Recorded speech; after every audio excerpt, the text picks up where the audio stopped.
प्यारे प्यारे समाई अल्हम्दुलिल्लाह अल्हम्दुलिल्लाहि रब्बिल आलमीन वल आक़िबतु लिल मुत्तक़ीन वस्सलातु वस्सलामु अला रसूलिल करीम अम्मा बाद अऊज़ु बिल्लाहि मिनश शैतानिर रजीम बिस्मिल्लाहिर रहमानिर रहीम इन्नद दीना इंदल्लाहिल इस्लाम सदक़ल्लाहुल अज़ीम व बल्लगना रसूलुन नबियुल करीम व नहनु अला ज़ालिका लमिनश शाहिदीना व शाकिरीन वल्हम्दुलिल्लाहि रब्बिल आलमीन। आइए मराम सबसे पहले गुंबद खिजरा में आराम फरमाने वाले आका मौला मोहम्मद मुस्तफ़ा सल्लल्लाहु ताला अलैहि वसल्लम की बारगाह दरबार में झूमकर दुरूद शरीफ पढ़े। अल्लाहुम्मा सल्ली अला सय्यदिना सफियना हबीबना मौलाना मोहम्मद वसल्लम सल्लु अलैहि सलातु व सलामन अलैहि या रसूलल्लाह सल्लल्लाहु ताला अलैहि वसल्लम। सरकार आला हजरत फाजिले बरेलवी अलैहि रहमत रिज़वान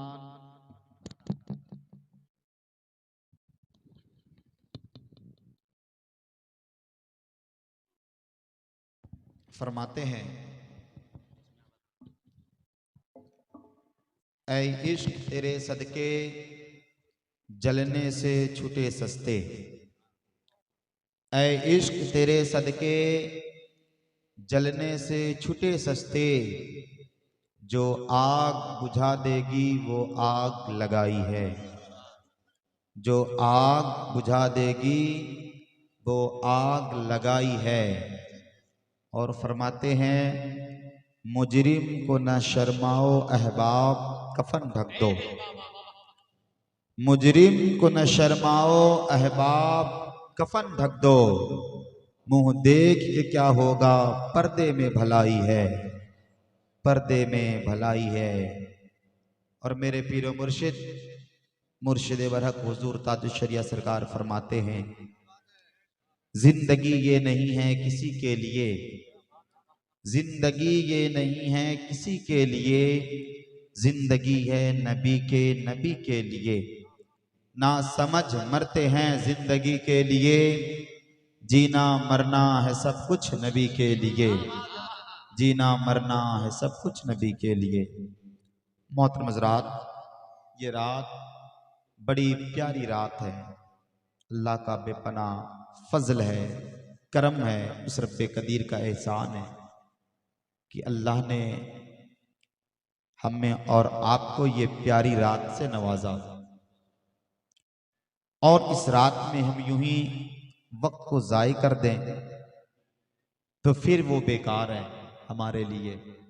आप कौमी मुस्लिम हो, आज हमारा मुआशरा कहां से कहां चला गया, आज हमारे हालात कैसे हो गए, आज हमारी मस्जिदें सूनी पड़ गई, आज हमारे मदरसे के दरो दीवार बोसीदा हो गई, आज कुरान मजीद को पढ़ने वाला ना तो कोई नौजवान नजर आता, ना तो कोई बेटियां नजर आती, न तो हमारे बुजुर्ग नजर आते, न तो हमारी माएँ बहनें नजर आती जो कुरान मजीद को पढ़े।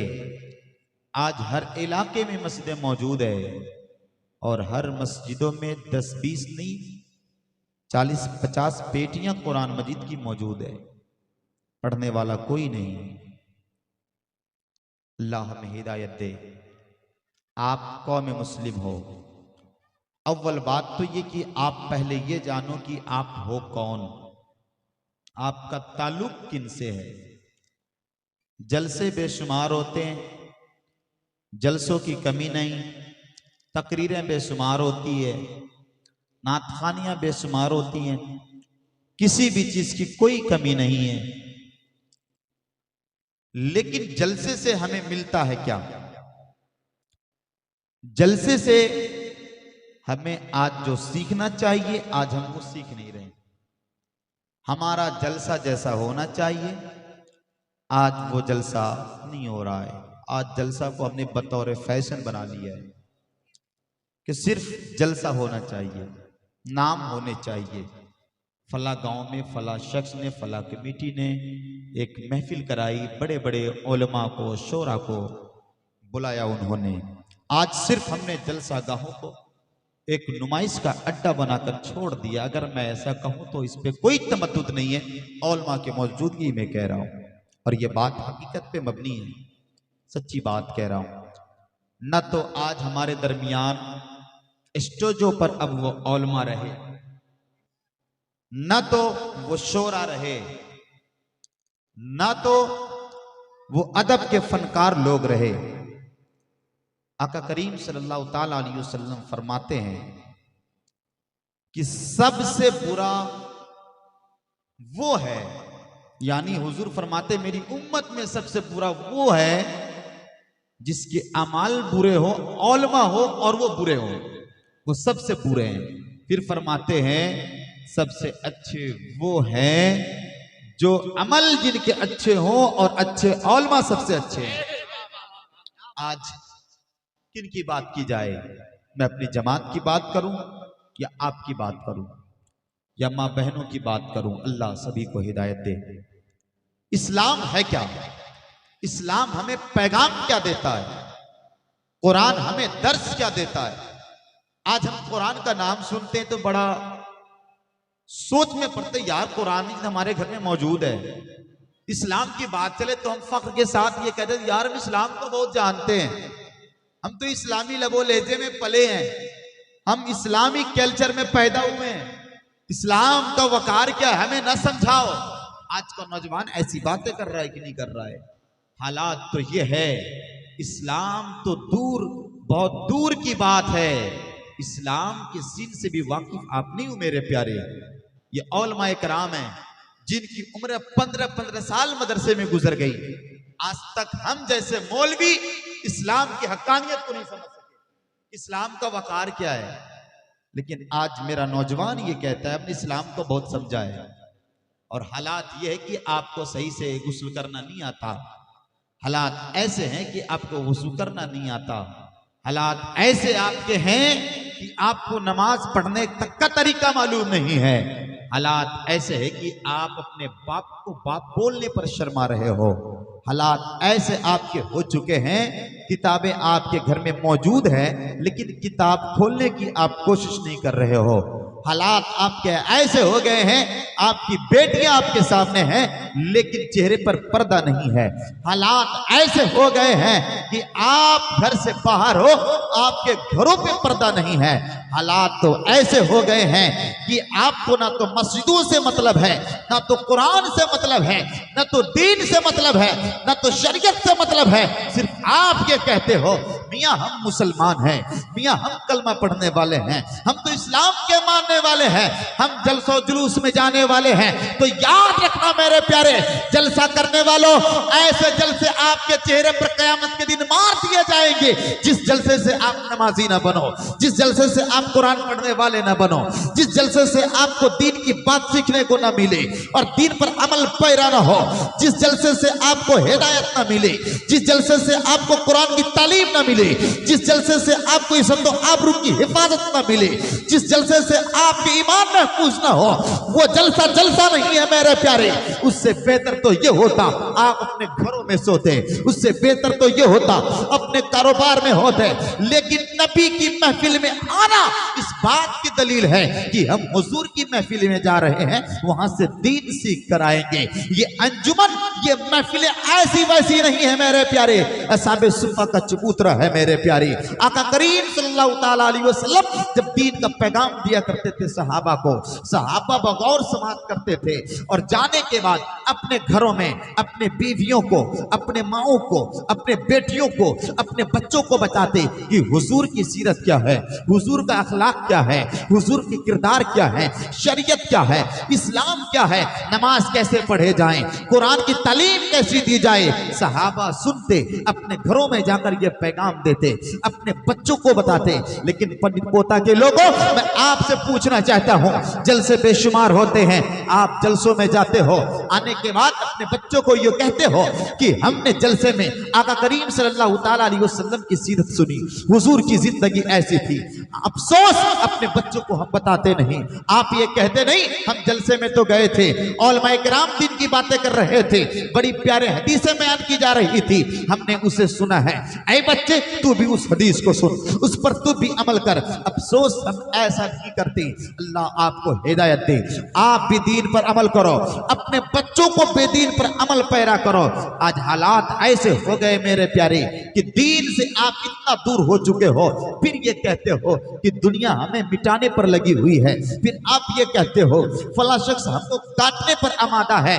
नहीं मेरे प्यारे, इस्लाम तो वो है मेरे प्यारे, जब 313 थे ना बद्र के मैदान में, तो 1000 पर हम बारी थे। उहद के मैदान में हमारे तेवर बोल रहे थे, खंदक के मैदान में हमारे तेवर बोल रहे थे, जंगे उहद में हमारे तेवर बोल रहे थे, जंगे हुनैन में हमारे तेवर बोल रहे थे। जितनी भी जंगे हुई है मेरे प्यारे कुफ्फार और मुशरिकीन से, आप तारीख का मुताला करो तो मालूम चलेगा सब पर गलबा मोमिन आए थे। आखिर क्यों? वो किरदार कौन सा लेकर आए थे?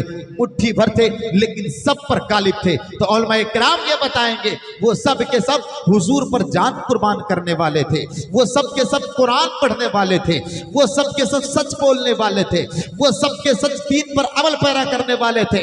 अफसोस आज हमारे पास सारी चीजें मौजूद है, बाप अलग झूठ बोल रहा है, बेटा अलग झूठ बोल रहा है, माएँ झूठ बोल रही है, बेटियां झूठ बोल रही है, पूरा मुआशरा दुरुस्त, पूरा मुआशरा झूठ बोल रहा है। फिर हम ये कहते हैं कि फला शख्स झूठ बोल रहा है, हमें उसे सुधारने की जरूरत है।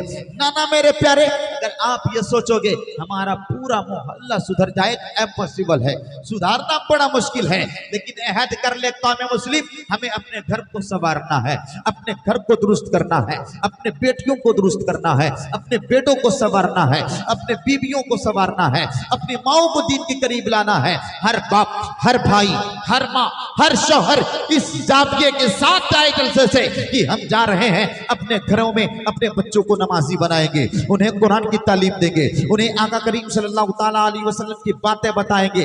जब आपके बच्चे सुनेंगे, आपके बच्चे पढ़ेंगे, आप मस्जिद को जाएंगे, आपके बच्चे नमाज पढ़ेंगे, तो दुनिया देखेगी, पड़ोसी देखेंगे, फला शख्स है वो नमाज पढ़ रहा है, उसका बेटा भी नमाजी है, वो भी नमाज पढ़ने के लिए जा रहा है। हम मस्जिद बनाते ही इसलिए हैं कि हम नमाज पढ़ेंगे, हमारी नस्लें नमाज पढ़ेगी। अफसोस आज मस्जिदें वीरान हो रही हैं, 4 से 5 लोग नमाज में नजर आते हैं मस्जिदों में, कभी 2 लोग नजर आते हैं। सिर्फ ये उलमाए किराम ही नमाज पढ़ेंगे, आप पर नमाज फर्ज नहीं है, तमाम मोमिनों पर नमाज फर्ज है मेरे प्यारे। तो आपको चाहिए कि हर एंगल में किसी भी जाविये से आप देखो, ये कौम लाजवाब है, आप लाजवाब कौम हो तो आपके किरदार भी लाजवाब होने चाहिए। अल्लाह अकबर। वो आका करीम सल्लल्लाहु ताला अलैहि वसल्लम हमारे लिए, आपके लिए पत्थर खाते रहे, लोगों से गालियां सुनते रहे, लोगों की बातें सुनते रहे।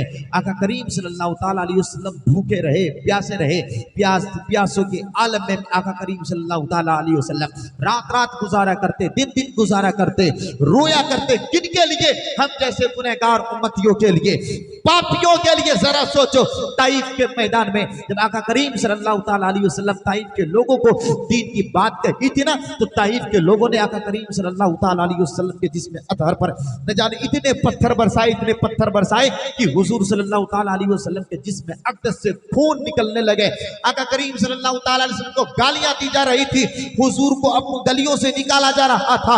यहाँ तक कि हदीस बुखारी है, आका करीम सल्लल्लाहु ताला अलैहि वसल्लम गली में बैठ गए, जालिमों ने हुजूर के बाजू को पकड़कर, हुजूर के हाथों को पकड़कर ताइफ के मैदानों से, ताइफ के गलियों से निकाला था और गालियां दे रहे थे। हुजूर खामोशी के साथ गुजर रहे थे। फरिश्ते हाजिर वर्ष के, या रसूल अल्लाह, आपकी इजाजत हो जाए तो हम पहाड़ आपस में मिलकर ताइफ के लोगों को कुचल कर रख दें। लेकिन मेरे रसूल ने फरमाया, मेरे आका ने फरमाया, नहीं, अल्लाह इन्हें हिदायत दे, अल्लाह इन्हें हिदायत दे। ओ लोगों, और आगे बढ़ो। आपने नहीं देखा जंग उहद में इतने जुल्म सितम किए गए, हुजूर के चेहरे अनवर पर पत्थर मारे गए, हुजूर के दांत मुबारक शहीद हुए। आपने नहीं देखा जंग खंदक में आका करीम सल्लल्लाहु ताला अलैहि वसल्लम अपने पेट पर, अपने अपने सिक्के मुबारक पर एक एक पत्थर नहीं, दो दो पत्थर बांधे रहते और सहाबा के साथ दीन की बात पर अमल पैरा होते, सहाबा के साथ काम भी किया करते। वो जंग खंदक की खुदाई में एक बड़ा पत्थर निकला जो बड़े बड़े सहाबा से टूट न सका। आका करीम सल्लल्लाहु ताला अलैहि वसल्लम ने एक ही ज़रब लगाया, एक ही फाड़ा मारा मेरे मुस्तफा ने कि पत्थर रेजा रेजा हो गया। सहाबा ने क्या देखा कि हुजूर के पेट मुबारक यानी हुजूर के सिक्के मुबारक पर पत्थर बंधे हुए हैं। भूख का आलम ये मेरे प्यारे, फिर भी मेरे मुस्तफा मुस्कुराते रहे। उनके घर में आग जलने की नौबत ना आती। जो नबी मुख्तार कुल बनकर आए, जो इशारा करते मेरे मुस्तफा तो चांद तो टुकड़ा हो जाए, वो नबी इशारा कर दे तो डूबा हुआ सूरज वापस लौट आए, वो नबी इशारा कर दे अबू जहल के बेटे अकरमा के कहने पर तो वो पहाड़ की चट्टान से टूटकर पत्थर का टुकड़ा कलमा पढ़ते हुए हुजूर की कदमों में आ जाए। वो नबी सब्र पर सब्र कर रहे हैं, इस्तकामत पर इस्तकामत कर रहे हैं। किनके लिए? हमारे और आपके लिए, ताकि मेरी उम्मत को तकलीफ ना हो। हाय कौम मुस्लिम, तुम्हें क्या हो गया? वो नबी पूरी जिंदगी यही कहते रहे, ये ऐसी जिंदगी गुजार दी जो सब कुछ बनकर आए, इमामुल अंबिया बनकर आए, उमर सल्लल्लाहु अलैहि रहमतल लिल आलमीन बनकर आए। उनका किरदार इतना आला कि पूरी दुनिया आज सर्च करने पर मजबूर है कि दुनिया का सबसे बेहतरीन इंसान अगर कोई है तो प्रोफेट मोहम्मद मुस्तफा सल्लल्लाहु ताला अलैहि वसल्लम है। गूगल से सवाल किया जाए, गूगल ये कहने पे मजबूर है कि सबसे अच्छा इंसान जिसे सबसे ज्यादा पढ़ा जाता है वो कोई और नहीं, आमना के लाल की औलाद, आमना के लाल की ये शान है, मेरे मुस्तफा की जात है मेरे प्यारे, जिन पर ज्यादा किताबें लिखी जा रही है, जिनकी ज्यादा बातें की जा रही है। लेकिन आज ये कौम मुस्लिम उस नबी की तारीफ से दूर हो रही है। आज हम उस नबी की सीरत से दूर हो रहे हैं, आज नबी के किरदार से दूर हो रहे हैं। शायद यही वजह है कि आज हम काटे जा रहे हैं, आज हम मारे जा रहे हैं। हमारा मुआशरा कहां से कहां चला गया, हमें फिक्र नहीं होती कि हमें गौर करना है कि हमारी बेटियां कहां से कहां जा रही है, हमारे नौजवान बेटे कहां से कहां जा रहे हैं, हम दीन से कितने दूर हो रहे हैं। हमें इससे कोई लेना देना नहीं है। मस्जिदें वीरान पड़ती ना तो हम ये कहते हो यार अपने कामों में मशरूफ रहते हैं, काम से फुर्सत मिलेगा तो नमाज पढ़ लेंगे। अफसोस मेरे प्यारे, आका करीम सल्लल्लाहु ताला अलैहि वसल्लम अल्लाहु अकबर जब नमाज मेरे मुस्तफ़ा पढ़ा करते, सहाबा को हुक्म दिए, सहाबा की नमाजें नहीं छूटी कभी मेरे प्यारे। आप ये सोचते हो जलसे में जाएंगे हम जन्नती हो जाएंगे, आप ये सोचते हो किसी सैयदजादे की तकरीर सुन लेंगे, सुभान अल्लाह या माशाअल्लाह कह देंगे हम जन्नती हो जाएंगे, किसी पीर साहब के हाथों को चूम लेंगे हम जन्नती हो जाएंगे। याद रखना ये सोचना आपकी भूल है मेरे प्यारे। जब नबी ने पैगाम दिया था सहाबा को, अबू बकर तुम जन्नती हो, उमर तुम जन्नती हो, अली तुम जन्नती हो, उस्मान तुम जन्नती हो, अब्दुर्रहमान इब्न औफ तुम जन्नती हो, उबैदा इब्न जर्राह तुम जन्नती हो। मालूम है उन जन्नतियों का आलम ये जिसे नबी कहते जन्नती हो, उसे कौन कह सकता है कि जन्नत में ना जाए? मैं आपसे पूछना चाहता हूं, क्या आपके पीर ने आपको ये कहा है कि बेटा तुम जन्नती हो? क्या आपके इमाम साहब ने कहा है कि आप जन्नती हो? क्या आपके इस्लामों ने कहा है कि आप जन्नती हो? नहीं। फिर इतराना किस बात का है, फिर गुरूर किस बात की आप कर रहे हो? हुजूर ने जिन्हें जन्नती कहा उनका आलम ये कि पूरी पूरी रात नमाज पढ़ा करते थे, सैयदना सिद्दीक अकबर नमाज पढ़ा करते थे, उनका आलम ये कि वो सच बोला करते, उनका आलम ये कि सजदा सुजूद ऐसे होते दुनिया देखी। अब उमर फरमाते हैं कि जब मैं अबू बकर के दरवाजे से गुजरता तो तमाम जलने की बू आती। उमर हजरत अबू बकर की इबादत का आलम ये था। आज आपका हाल ये है कि आपकी मस्जिदें वीरान हो रही है, आपका हाल ये है कि आपके घरों में बेनमाजी है, आपका हाल ये है कि आपकी बेटी नमाजी है, आपके बेटे बेनमाजी है, आपकी बीबियां नमाजी बेनमाजी है। तो आपको चाहिए अगर आप कौम मुस्लिम हो, अगर जन्नत में जाना चाहते हो तो पीर के हाथ चूमने से जन्नत नहीं मिलेगी, बल्कि किरदार मुस्तफा को अपनाओ, हुजूर के तरीके को अपनाओ, हुजूर की सुन्नत पर अमल करो, दीन पर अमल पैरा हो जाओ। पीर से बाद में मिलना, पहले नमाज अदा कर लेना, उलमा से बाद में मिलना, सुन्नत को पहले जिंदा करना, सुन्नत पर आमादा हो जाना। तो याद रखना ये पीर मिले या ना मिले, उलमा मिले या ना मिले, मुस्तफा राजी हो गए तो रब्बे कायनात राजी हो जाएगा। जब रब राजी हो जाएगा ये दुनिया भी तेरी है, आखिरत भी तेरे है और जन्नत भी तेरी। के बाबा नारे तकबीर, मोहब्बत के साथ जवाब दे नारे तकबीर, नारे रिसालत, मसलके आला हज़रत मज़हबे इस्लाम हज़रत सैयद शकीलुज़्ज़मा साहब क़िबला, नारे तकबीर, नारे रिसालत। जन्नत आपकी है मेरे प्यारे। हालात ये है कि मेरे मुस्तफा फरमाते हैं वो घर घर नहीं, वो घर कब्रिस्तान है। वो घर घर नहीं, वो घर कब्रिस्तान है जिस घर में नमाज नहीं पढ़ी जाती। अब जरा सोचो हमारे घर का हाल ऐसा है कि नहीं है। इल्ला माशाल्लाह सबकी बातें नहीं करता, लेकिन 99% मुसलमानों के घर कब्रिस्तान में नमाज नहीं पढ़ते। हम न बेटियां नमाज पढ़ती, न मां नमाज पढ़ती, न बेटे नमाज पढ़ते, न बाप नमाज पढ़ते। तो वो घर घर नहीं, वो कब्रिस्तान है। फिर आप कहते हो यार हमारे घर में खैर बरकत नहीं, हमारे घर वाले परेशान रहते हैं, हमारे घर में बलाएं हैं, मुसीबतें हैं। सूरह यासीन पढ़ा जाए, कोई सूरह मुल्क आकर पढ़ दे, कोई सूरह बकरा आकर पढ़ दे। कोई यार पूरे कुरान को पढ़ा लो, कोई फायदा नहीं होने वाला। कुरान पढ़ने से फायदा जब होगा ना जब तुम फायदेमंद रहोगे, जब तुम अच्छे बनोगे, आपके घर वाले अच्छे बनेंगे।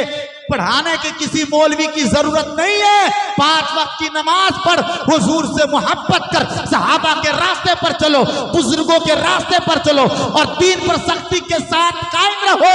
जब नमाज पढ़ोगे सूरह फातिहा भी पढ़ोगे, नमाज पढ़ोगे दुरूद भी पढ़ोगे, नमाज पढ़ोगे तशहुद भी पढ़ोगे, नमाज पढ़ोगे दुआएं करोगे, नमाज पढ़ोगे वालिदैन के लिए दुआएं करोगे, नमाज पढ़ोगे मोमिनीन के लिए दुआएं करोगे। और वो मोमिन कभी आजाद में घिरता नहीं जो अपने हबीब पर दुरूद पढ़ा करता है, कुरान की तिलावत करता है। घर में 5 लोग हो, 5 लोग नमाज पढ़े तो एक दिन में 5 वक्त की नमाजें होती है, 48 रकातें होती है। अब जरा सोचो 48 रकात में यानी तफसील बात की जाए तो कम से कम आप 20 बार दुरूद शरीफ पढ़ोगे। अब जरा सोचो आपके घर में 5 फर्द है, 20 बार दुरूद पढ़ोगे तो एक दिन में 100 बार दुरूद पढ़े जाएंगे। आप भी दुरूद पढ़ोगे, आपकी बच्ची दुरूद पढ़ेगी, आपके बच्चे दुरूद पढ़ेंगे, आपकी बीवी दुरूद पढ़ेगी, आपके वालिदैन दुरूद पढ़ेंगे। और दुरूद का आलम यह है कि जब दुरूद पढ़ा जाता है ज़बान पाक हो जाती है, दिल पाक हो जाता है। फिर बंदा जब दुआ करता है तो वो दुआ रद्द नहीं, वो दुआएं कबूल हुआ करती है, वो दुआएं कबूल हुआ करती है। शायद यही वजह है कि आज हमारी दुआएं कबूल नहीं हो रही है। यही वजह है कि हम बेनमाजी हो गए हैं, यही वजह है कि कुरान की तालीम से दूर हो गए हैं, यही वजह है कि बेपर्दा के माहौल में आ गए हैं, यही वजह है शरेआम लोगों के दरमियान घूम रहे हैं। और याद रखिएगा मेरे मुस्तफा फरमाते हैं जिनके घर के लोग बेपर्दा हो जाएंगे वहां दुआएं कबूल नहीं होती। याद रखना मेरे प्यारे। फिर इमाम साहब से, पीर साहब से दुआएं लाख करा लो, चाहे जितने लंबे नजराने दे दो, फिर वो दुआएं कर देंगे, तब भी दुआएं कबूल नहीं होगी। इसलिए दिल को पाक करने की जरूरत है, घर को पाक करने की जरूरत है, किरदार को पाक करने की जरूरत है, पर्दे को अपना लो। मेरे मुस्तफा जाने रहमत फरमाते हैं जिस घर की औरतें बेपर्दा हो जाती हैं, मेरे मुस्तफा फरमाते हैं जिस घर की औरतों की आवाज दरवाजे से बुलंद होती है उस घर में रहमत के फरिश्ते नहीं आते हैं। अब दिल पर फैसला रखकर आप खुद ही कहना, हाथ रखकर कहना, क्या आपकी बेटियां बुलंद आवाज से बातें नहीं कर रही है, आपकी माएं बुलंद आवाज से बातें नहीं कर रही है, आपकी आवाजें दरवाजे से बाहर नहीं जा रही है? जा रही है। अब जरा सोचो जिस घर में रहमत के फरिश्ते नहीं आएंगे तो वो घर के लोग परेशान नहीं होंगे तो फिर क्या होंगे? वो बलाओं में नहीं घिरेंगे तो क्या होंगे? अल्लाह आपको हिदायत दे, माँ बहनों को हिदायत दे। ओ मेरी माँ बहनों, आप इसलिए नहीं आई हो दुनिया में ताकि आपकी आवाज बुलंद हो। आप तो खातूने जन्नत की कनीजा हो। आपको चाहिए कि ऐसे घर के अंदर रहो, ऐसे पर्दे के अंदर रहो ताकि परोसे मैसर सैयदा तैयबा जाहिदा खातूने जन्नत फातिमा ज़हरा रज़ी अल्लाह ताला अन्हा दूर से देखकर पहचाने और पुकारे, ओ मेरी कनीजाओं इधर आओ, मैं जन्नत में जा रही हूं, तुम भी मेरे साथ जन्नत में चलो। नारे तकबीर, नारे रिसालत, मसलके आला हज़रत पैगंबरे इस्लाम, मज़हबे इस्लाम, नारे तकबीर। आका करीम सल्लल्लाहु ताला अलैहि वसल्लम मस्जिद नबवी में सहाबा के दरमियान सहाबा को माल तकसीम कर रहे थे। मेरे मुस्तफा ने फरमाया सलमान फारिस से जाओ, हजरत फातिमा के घर जाओ, कहो बाबा बुला रहे हैं। सलमान फारिस गए हजरत फातिमा के घर, दस्तक दी, कासिद बनकर गए। आवाज आई, कौन? मैं सलमान फारिस हूं, हुजूर ने भेजा है, हुजूर आपको बुला रहे हैं। किस लिए? हुजूर माल तकसीम कर रहे हैं, आप भी तशरीफ लाएं, हुजूर ने ये कहा है। अल्लाह अकबर।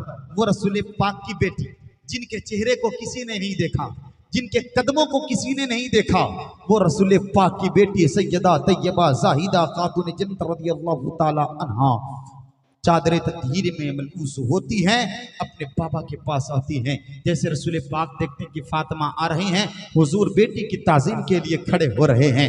कौन खड़े हो रहे हैं? इमामुल अंबिया खड़े हो रहे हैं, मेरे मुस्तफ़ा जाने रहमत खड़े हुए। अब फातिमा आई, हुजूर बैठे। हुजूर ने फरमाया, ऐ फातिमा तुम्हें भी कुछ चाहिए मांग लो, मैं सबको बांट रहा हूं, तुम्हें भी दूंगा। रसूल पाक की बेटी थी ना, रसूल पाक की बेटी थी, इबादत पे इबादत करती थी, रियाजत पे रियाजत करती थी, सब्र पे सब्र करती थी, इस्तकामत पर इस्तकामत करती थी। अल्लाह अकबर। रसूल पाक की बेटी ने अपने बाबा रसूल पाक से अर्ज की, बाबा मुझे कुछ नहीं चाहिए, बाबा मैं काम कर कर कर थक जाती हूँ, ऐ बाबा रात छोटी होती है, मैं दिल खोल कर इबादत नहीं कर पाती हूँ, ऐ बाबा पैरों में भरम आ जाते हैं, आप करम कर दे तो कोई कनीजा दे दे, यानी कोई गुलाम दे दें, ताकि घर के कारोबार को वो कर दे, ताकि मैं दिल खोल कर रब की बारगाह में सजदा कर सकूं, ताकि मैं इबादत कर सकूं। रसूल पाक ने फरमाया, बेटी मैं सबको दूंगा लेकिन तुम्हें नहीं दूंगा। किसी और की बेटी नहीं, रसूल पाक की बेटी थी, सरों को झुकाए हुए हैं। आज की बेटियां होती तो बाप से लड़ जाती, कहते तू मेरा बाप है कि जल्लाद है, पूरे मोहल्ले वाले को बांट रहा, अपनी बेटी को डांट रहा है। लेकिन रसूल पाक की बेटी थी, अपने सरों को झुकाती है। रसूल पाक फरमाते हैं, बेटी अगर मैं तुम्हें अमल दे दूं तो? रसूल पाक की बेटी फरमाती, बाबा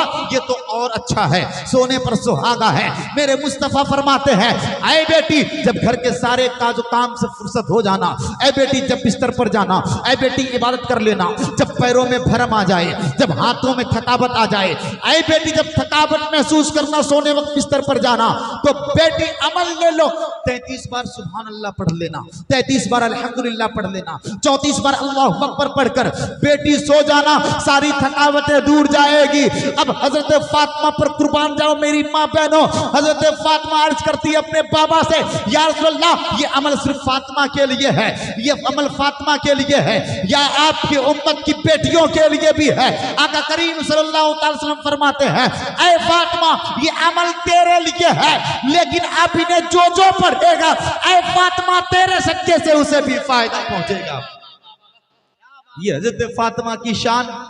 अल्लाह अकबर। वो हजरत फातिमा जो चक्कियां खुद चलाए, वो फातिमा जो पानी खुद भरे, वो फातिमा जो घर के काम को खुद करे।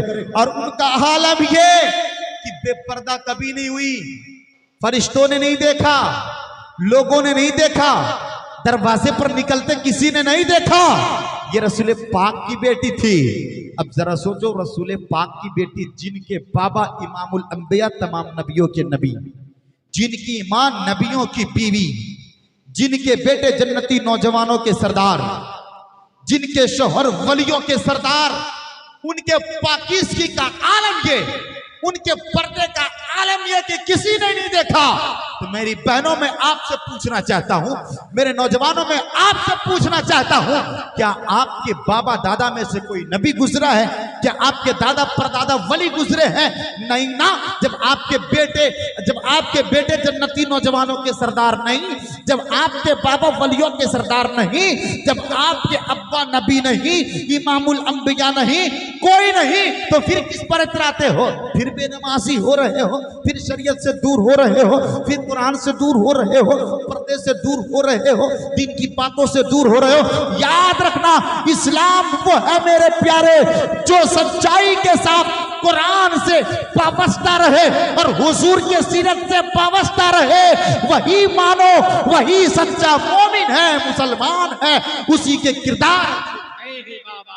जो इनसे दूर हुआ, जो दूर हुए ना, हमें नमाज से मतलब, न रोजे से मतलब, सिर्फ पीर साहब पीर साहब पीर साहब और जलसा जुलूस हमारे लिए यही काफी है, ऐसा कहने वाला शख्स फित्तीन है, वो फितना फैलाने वाला है। याद रखना, जलसा अपनी जगह है, नमाजें जलसे से ज्यादा अफजल है, कुरान की तालीम जलसा से ज्यादा अफजल है। जलसे की अहमियत तो तब आप दोगे ना जब कुरान की तालीम रहेगी आपके पास। जलसे को जब आप समझोगे ना जब हुजूर की सीरत आपके पास रहेगी। तो यार हालात तो ऐसे हैं, आज जाहिल मौलवी बहुत पैदा हो गए स्टेजों पर, ऐसी ऐसी बात कर कर चले जाते हैं, आप सुभान अल्लाह कहने पे मजबूर हो जाते हो, सुभान अल्लाह, और मस्ती में नारे भी लगाते हो, कुफरी अल्फाज तक बोल कर चले जाते हैं माइक पर, आपको पता तक नहीं होता। उसकी वजह यह है कि मेरी कौम आज जाहिल हो चुकी है, हमारे बच्चे दीन से दूर हो चुके हैं। अल्लाह हिदायत दे। और आप ये कहते हो कि मियां मुसलमानों पर सख्ती की जा रही है, ये आपका भूल है, इसलिए आप पर कोई सख्ती नहीं। दुनिया में किसी मां ने ऐसा बच्चा जना ही नहीं जो मुसलमान को परेशान कर दे, कलमा पढ़ने वालों को तबाह बर्बाद कर। आप ये कहते हो कि हमें टारगेट किया जा रहा है, हमें मारा जा रहा है, ये आपकी भूल है। सोच को बदलो, आप तालीम को पैदा करो, कुरान की तालीम अपने अंदर दो। आप ये कहते हो ना यार हमें दीन से क्या लेना देना, ये मौलवी साहब है, इमाम साहब है, ये अब तक क्या कर लिए, 5,000 10,000 महीना कमाते, क्या कर लिया इन्होंने, नादान, तेरी भूल है। अब मैं पूछना चाहता हूँ मुआशरे के नौजवानों से, बेटों से, बुजुर्गों से पूछना चाहता हूँ, जिनके बेटे इंजीनियर है, प्रोफेसर है, डॉक्टर है, कलेक्टर, IAS है, IPS है, उनसे पूछना चाहता हूँ, अब जरा देख, जिसे तू हकारत की नजर से देख रहा था कि अइम्मा है, ये औलमा है, इन्हें 5,000 दिया जाता है, तू 1,000 महीना कमाते, 3,000 महीना कमाते हैं, हद से हद है कि किसी मस्जिद 10,000 मिल जाए तो बहुत बड़ी बात है। आप ये कहते हो यार ये अपना पेट तो पाल नहीं सकता, अपने बच्चों की परवरिश ये कैसे करेगा। अब मैं आपसे पूछना चाहता हूं, जिसके बेटे लाख रुपए महीने कमाते, 10 लाख महीने कमाते, 50,000 जिनकी तनख्वाह है, उनसे पूछना चाहता हूं, अगर तेरा बाप मर जाए तो पता क्या तू जनाजा पढ़ाने के काबिल भी है, तू जनाजा तक नहीं पढ़ा सकता। हालात ऐसे हैं, IAS से लेकर IPS तक, इंजीनियर से लेकर प्रोफेसर तक, लेक्चर से लेकर चांसलर तक, इनकी बात की जाए, अल्लाह ने इन लोगों को वो एजाज नहीं बख्शा जो एजाज उलमाए किराम को रब्बे कायनात ने दिया है। वक्त का फकीर हो, वक्त का लबदुद्दहर हो, वक्त का वो पारसा हो, वक्त का दौलतमंद हो, वो किसी के पीछे नहीं, गरीब मौलवी के पीछे खड़ा होकर ये कहता है, एक तो बेहाजल इमाम, इस इमाम के पीछे, इस इमाम के पीछे क्या मतलब, जरा सोच। जब दुनिया में रब्बे कायनात ने इन मौलवियों की शान इस कदर बुलंद कर दी, कहीं और नहीं, तुझे दुनिया के तख्त मुबारक हो, रसूल पाक का मिंबर इन मौलवियों को मुबारक है, औलमा को मुबारक है, औलमा रब्बानीन को मुबारक है, शोरा हज़रात को मुबारक है। इसलिए ये रसूल पाक के मसल्ले पर कोई इंजीनियर, कोई कलेक्टर नहीं, बल्कि रसूल का गुलाम, कोई मौलवी, कोई हाफिज ही खड़ा है।